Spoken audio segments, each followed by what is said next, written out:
Ayan, magpruning tayo uli ng mga mulberry natin, kabayan. Ipupruning natin kasi masyado nang mataas yung mga sanga, kabayan ba. So, hindi dapat pataasin kasi pag pinataas mo, tataas lang ng tataas, kabayan. Kailangan mababa para pag nagpitas tayo ng bunga niya, pag pinabunga natin, mababa lang yung kabayan. Kaya, so ito, mabilis tong lumaki tong ano, kabayan, yung Australian hybrid, kabayan. Mabilis lumaki kaysa dun sa Australian lang. So, kaya pinupruning ko na unti-unti ito, kabayan. Ito yung mga puno ng grapes natin, kabayan. Dati. Pero naka-drafted ko ng mga ano, yung mga magagandang variety. Namatay na siya, kabayan. Pero itong mga puno na ano, buhay pa rin. So, babawasan ko para maliit.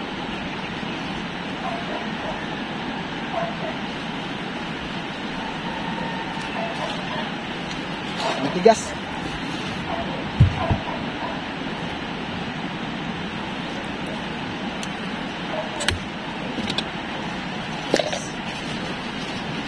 Kaya kabayan, magdami na tayo.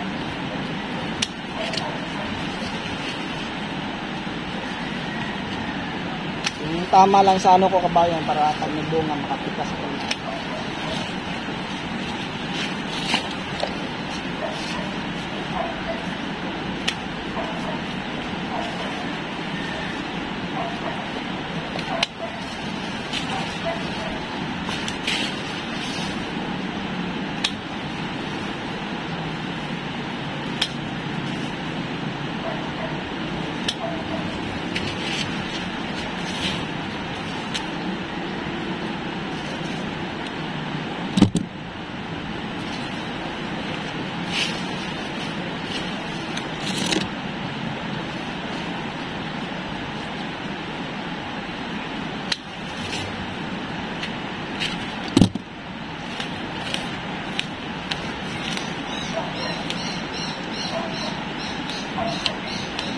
Ang kabayan.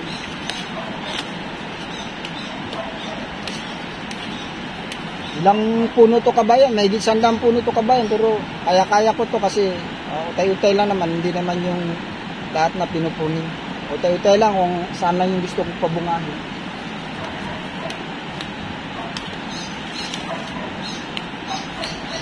Pero ang variety nitong ano, kabayan, yung pinapabunga ko ngayon, yung Australian hybrid to, kabayan.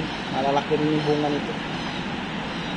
Inuuna ko lang pagpruning para ano siya, yung mabilis kasi lumalaki itong klaseng mulberry to, kabayan. Kaya hindi ko na kailangan pa ano, hintayin pa hanggang summer. Yung Australian talaga, kabayan, siguro yung iba summer na yan, pero yung iba kung malaki na talaga pagdating December, ipopruning ko na ito.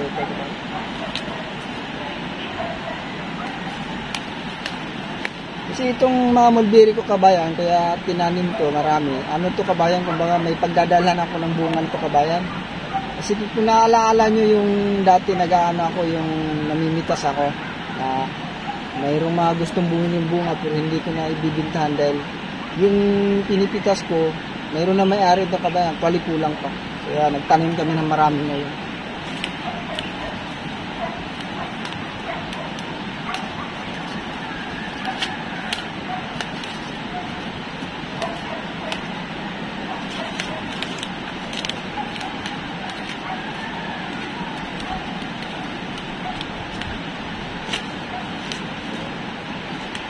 Sarap magaganito, kabayan, magtatanggal ka ng dahon ng mga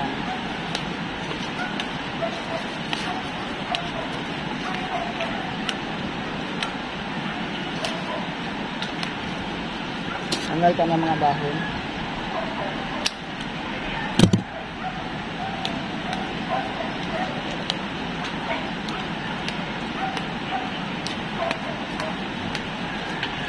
So, ano, kabayan, mga ilang linggo lang, makikita nyo ito, magbubunga ito, kabayan.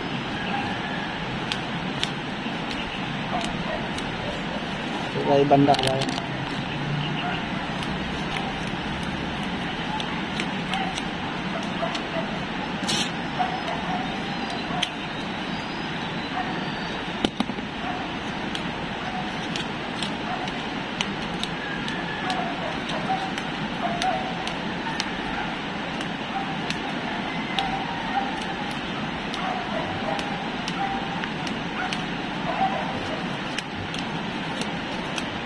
Actually kabayan, nag-live ako doon kanina.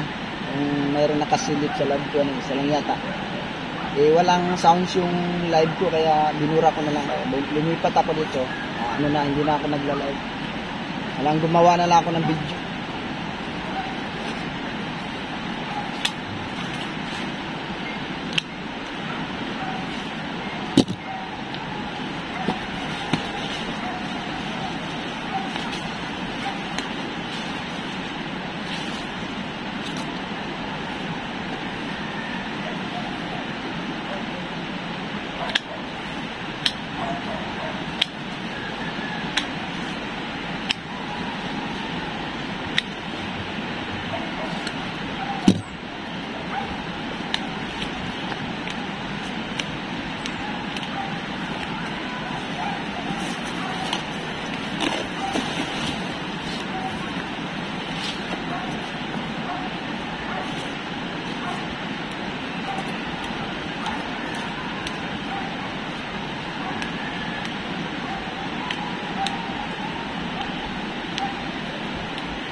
Ayos na kabayan.